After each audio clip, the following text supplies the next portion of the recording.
Welcome to another episode of the Talent Transformation Podcast.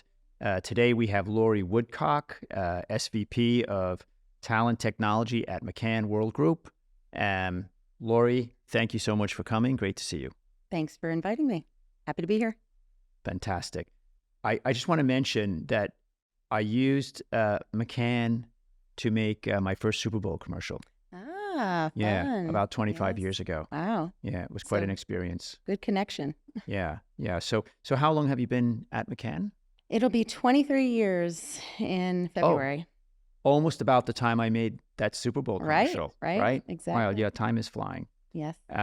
So tell me about that experience now. You've been there for 23 years. You've probably done a lot of different things at McCann. What are you doing now? I have. Well, I started my career at McCann as a relationship expert or a relationship marketing person, and I really focused on building intranets and extranets for our clients and our account teams.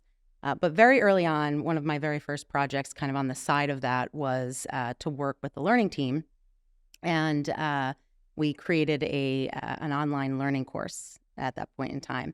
And that was kind of before you really understood that the learning courses online should be snippets and less was better, right? Right. Yeah. So, I remember we were like, well, we need to make a very, we need to get our money's worth, and we need like 7 hours of content.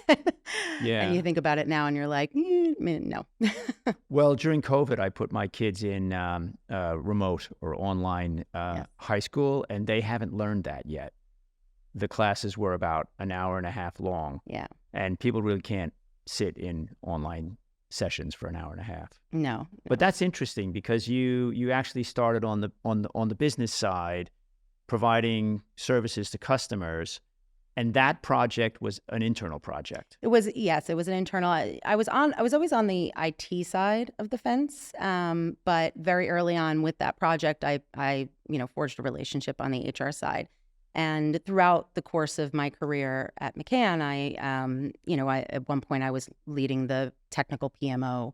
So I've had a lot of iterations throughout my years there, but I always had a foot in the door of managing the learning platform as that evolved, and working with the business to do that. And so eventually it became something that I was focused on, and built a team around. So it's been a wonderful career at McCann and at McCann Worldgroup, and I have wonderful business partners and I have a wonderful team. So I'm very privileged Well, that's in good. my career. That's great. So do you think of yourself as a technologist, or do you think of yourself as something else, and what is that? I think I bridge the gap. I think I'm kind of in both camps. I think that the way that my career has evolved, I've been very fortunate because I've always had a logical bent and a technical bent, and data has always been very interesting to me, and looking at things from a lens of how do we want to use this information ultimately to provide value to the business has always been where my sweet spot is. And I think with that said, I've always also been able to speak the language of the business and HR, and really partner very well with them. So I really see myself kind of in the middle of that. And I think that it's been very valuable to be on the technology side and have the ability to have resources on the technology side while servicing the business and becoming a true partner to them. Yeah, I think this is the place where companies are struggling the most, though, at this space between the business and the technology and how to bridge the gap there. Yeah. And it's interesting that you're right in that nexus. I've talked to so many people on the business side and on the technology side that say we don't speak the same language. They don't understand me, right? Yeah. So how do you navigate that? Because you've got these two very distinct audiences. They have very distinct backgrounds. They probably even have distinct objectives, right? Yeah. So tell me what's so difficult about that job? I think that it's interesting because I've gone to a lot of conferences over my career, and I've always seen that conflict, right? It's been something that people will present about, right? How, you go to an HR conference and they talk about, the topic is how do you get a better relationship with your technology partners, or how do you get IT to do what you want them to do, really? Yes. And I think that the approach of having, it's not just about servicing HR IT, HRIS. It's about really making the connections with the other technology areas, right? The people that lead infrastructure, the people that lead business intelligence. You want to really understand all of those levels, and having that connection, that direct connection with the technology experts in all those areas allows you, from a business standpoint, to bring those problems back and say, well, what are you doing in this area? And a lot of times what I find is that there are connections that people make in those conversations, right? In a conversation that seems like it's not really related, because, oh, you're HR technology, we're doing this kind of thing over here in a different area, in a different discipline. But when you start talking about it, people data is the foundation of so much, right? If you want to get analytics about how people are doing, whether it's financial analytics, whether it's technology analytics, whether it's, client analytics, at the foundation, you need to know about the person. Who is this person within the context of the organization? And I think that having those conversations on the technical side and allows you to make and bridge those gaps and bring up points that they might not be in the course of your daily life in just dealing with the HR tech space. Right. They might not be obvious, but once you make those connections, it opens up a whole new area of, information to bring back to the HR partners to say, hey, did you know they're doing this over here? Did you know they're doing that over there? And helping to foster conversations, really, between different parts of the business and the technology folks. Do you think that's particularly easy or easier to do because of the company you're in, or because your company is a service-oriented company?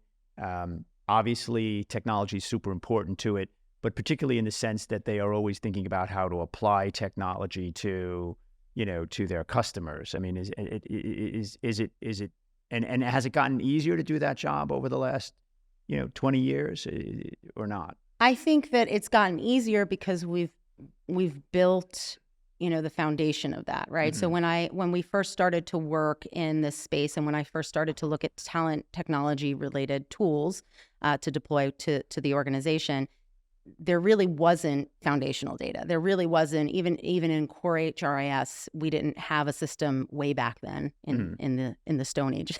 Right. Right. So basically every time you had to implement a system, you had to build it from the ground up, So the decisions were, how do you build that organizational structure in that system, right? And then you go to a next system and it's like, oh, I have to build this again. So I think that it's gotten easier over the years because of the investments made by the parent company and the investments made over time in the operationalization of the tools that have been put into place, right? So that you can now rely on that information. You can now rely on that foundational data.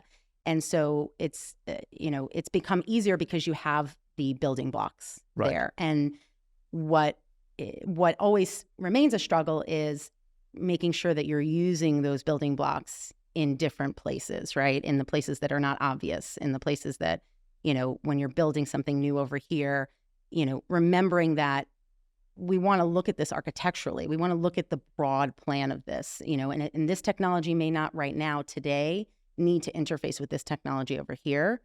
But if you want analytics, if you want these things to come together, they have to underlying speak the same language. And so if you build to speak the same language, then your results and your analytics that you're going to be able to bring together at the end are going to have much more powerful impact, I think.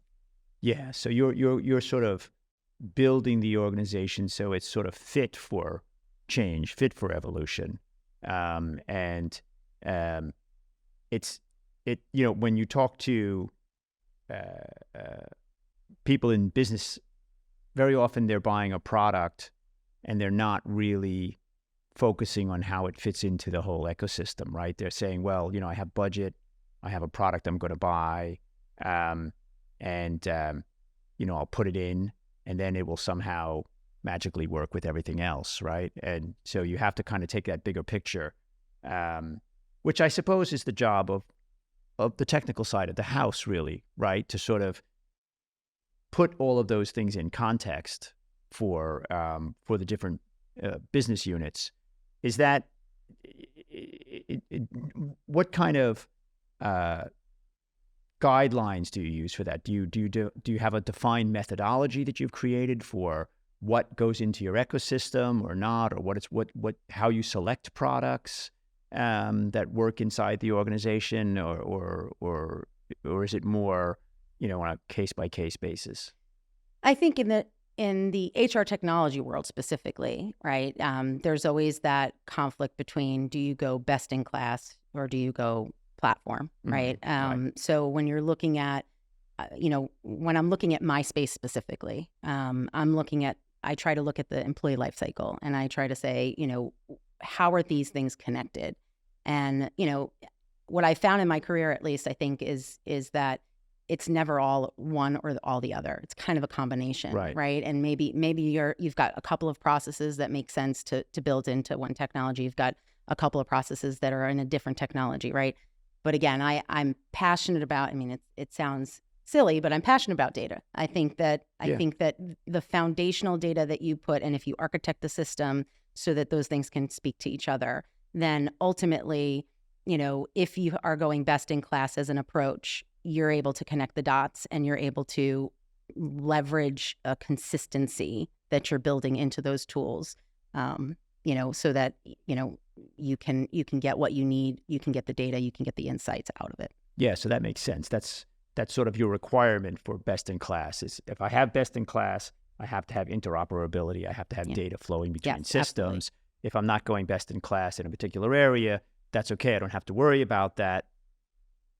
But maybe then I have to worry about how happy am I going to make that particular user group that wants to use that product, because maybe it's not best in class for the thing that they want to do. Right. But I think even if you go single product, which there are tools out there, and again, you have to look at your priorities, right? If you go single product, it takes a while to get there, right? Right. And so, moving along that path, it's going to be a smoother transition when you're starting from a similar starting point.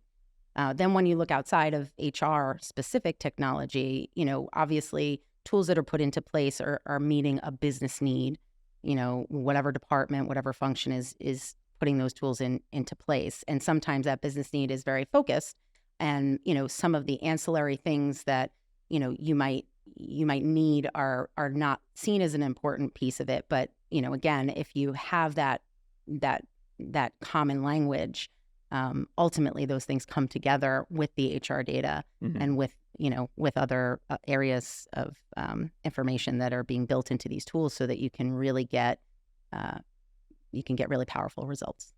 Yeah. From my conversations with you, you seem to be very involved in the business. I would say that's accurate. Yeah. Is that a strength for you? Is that something you really like? I do. I think I would hope that my business partners feel that way. Right. That I believe that I am providing value in kind of translating, right, and leaning in. I think my team, and in my career in general, I think being on the technology side doesn't mean you have to be in conflict with the business, right? And I think that's where I find my sweet spot being. It's really saying, I have technology resources. We're building something for you. It's a tool, but I'm also aware that tool is meant to support processes, and the tool is not going to do everything, right? Whenever you implement any kind of tool, you need to facilitate change, right? And there is always change. It's interesting because you can take an approach of, well, we're going to have the perfect process, and then we're going to implement a tool to support that process. But at least in my experience, a lot of times what will happen instead is we're going to build this tool because we know it's the right thing to do, and we know that we want to centralize things, and that's going to drive the process. And that's a painful experience for some people, right? Because people tend to think that their process is very unique, and that, you can't take away my process. And what I've found in my career is that you first have to address those concerns. You first have to address the fear that comes along with changing something, right? Whatever it is. And so it's about understanding where the person is coming from. It's about understanding what they're doing today and hearing them, listening to them. And then, and only then, can you really say, okay, let's talk about how we can utilize this to meet your needs. And you need to kind of bridge that gap so that people feel good about moving away from what they know into something that's unknown, and that it's going, and you're going to support them, and they're going to be supported in that process, and that ultimately it will be different, but it doesn't mean different is bad. Right.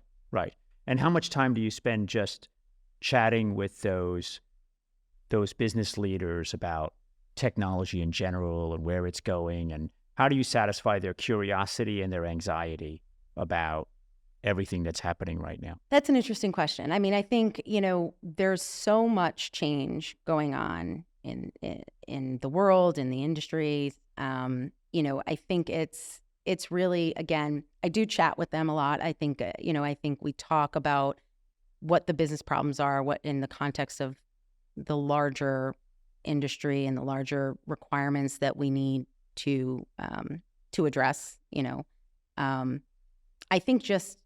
I think speaking through, thinking holistically about what we're trying to accomplish, and again, going back to in my world of HR tech, looking at, you want a person from the very beginning of their career, before they're even in the door, you want them to feel a certain way, you want them to be brought through, you want that experience to be positive, and you want that experience to be consistent. And that's a challenge when you have different technologies to keep that process consistent.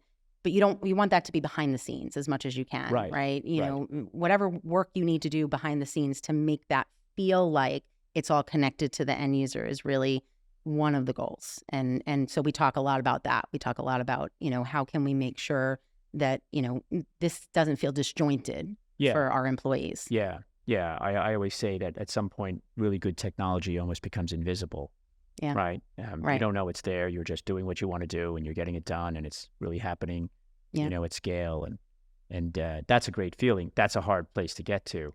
With technology changing so much, I've noticed that the anxiety level has really gone up a lot.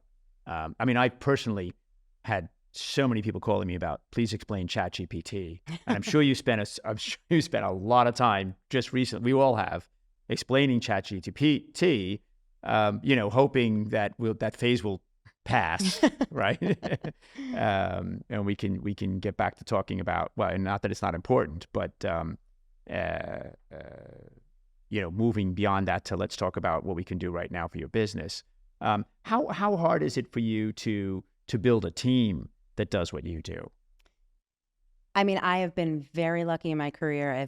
I've had wonderful hires, and one of the things that I really have been fortunate in is working with great people that have been invested in, in the work that we're doing, in the solutioning, for our business partners, and in those partnerships. There are a lot of people that I work with that have a tenure that's similar to mine or exceeds mine. And I think that says something about the company, right? I think that says something, about the organization, that there's a passion for what we do, right? There's a passion for the work. There's a passion for the brand. There's a passion for, just coming up with these solutions, and for what, McCann Worldgroup stands for, and being part of that, I think, has helped. But I think, being able to have a foot in both worlds, and having great partnerships, as well as having a wonderful set of resources internal to the IT, area. I've been very fortunate, and I have a great team and great ancillary teams, so extended teams that aren't part of my direct day-to-day work with my business partners, but are absolutely 100% part of what makes my team and myself successful. Well, you're fortunate there, because it's very difficult to do, it's obviously difficult to do long-term planning and develop complex things with all different people all the time, right? But also partnerships and relationships, which it sounds like a lot of your job is relationships. It takes time to build those, takes time to build the trust, right? You need a lot of trust now, because, as a business manager in an organization, you don't survive without good technology, right? You used to survive tech, no tech, then any tech, And now it's got to be really competitive tech, right? And so I've noticed that a lot of business leaders are, very anxious about, is my tech good enough? Is it going to be good enough? Am I going to get trapped and get stuck in the year I'm in? Maybe I'm stuck in 5 years ago, right? It's interesting to see how different people are responding to that and how the IT organization is responding to that, because I don't think 10, 15 years ago, the IT organization spent too much time thinking about that at all, really. Individual businesses and what an individual business was doing and the success of each individual business unit was probably not really, when you started at McCann, was McCann thinking about that? I mean, I can't speak for what McCann was thinking at that time. It was early in my career, but right. but I would say, I do think IT has gotten more strategic. Right. I think that to that point, I think that, the recognition of it's not just, developers behind the curtain making things work and then, the businesses on their own. It really is a partnership. It really is how can we work together to implement technologies that support the business? How can we evolve those technologies to support the business? How can we make sure that, we're stewards of the data, right? I think that's, obviously in this environment, one of the more complicated things is the data privacy and making sure that, you're protecting the data that is, so personal and so important and so sensitive, right? And so a lot of conversations. I mean, I have, I would say a very strong relationship with our data privacy folks because, we know and we understand that we are responsible and we are, we're stewards of that data. And so very early on, I think, from the beginning, really, we've had a relationship with the data privacy folks to make sure that, we're keeping abreast of all the latest regulations, making sure that we're adjusting as we need to, and we're doing things that protect people's data. Yeah, and that's regulations all over the world. Yeah. For McCann. Yeah. Right? Oh, absolutely. So it's a big lift now to keep track of just what's going on with data regulations around the world. Yeah. What are you looking forward to? What am I looking forward to? Besides vacation. I think, I'm so happy about where we are with understanding the connections between the technology and the business. I think that the evolution of that partnership has been, I'm lucky to come to work every day and be happy and interact with people that make me feel good about what I do on a daily basis. I know there are many people out there that don't have that privilege, right? And I think that I feel that we provide value. I think we're doing something, I think we're always in partnership with our business. I feel like we're helping them be successful. And I think that's what I get passionate about, bringing ideas to the business, bringing ideas back to the technology folks, bridging that gap, making sure that, we're making those connections, making the connections, not just relationship connections, but connections between things that people don't really necessarily think about. But once you surface those connections, you're like, oh, of course. It seemed obvious at that point, right? Well, but nobody saw it before. So making those kinds of connections and insights are things that make me excited to go to work every morning. Well, good. So, Lori, we're lucky to have had you here, too. Thank you so much for coming by. Thank you. It's been a pleasure. Look forward to talking to you again soon.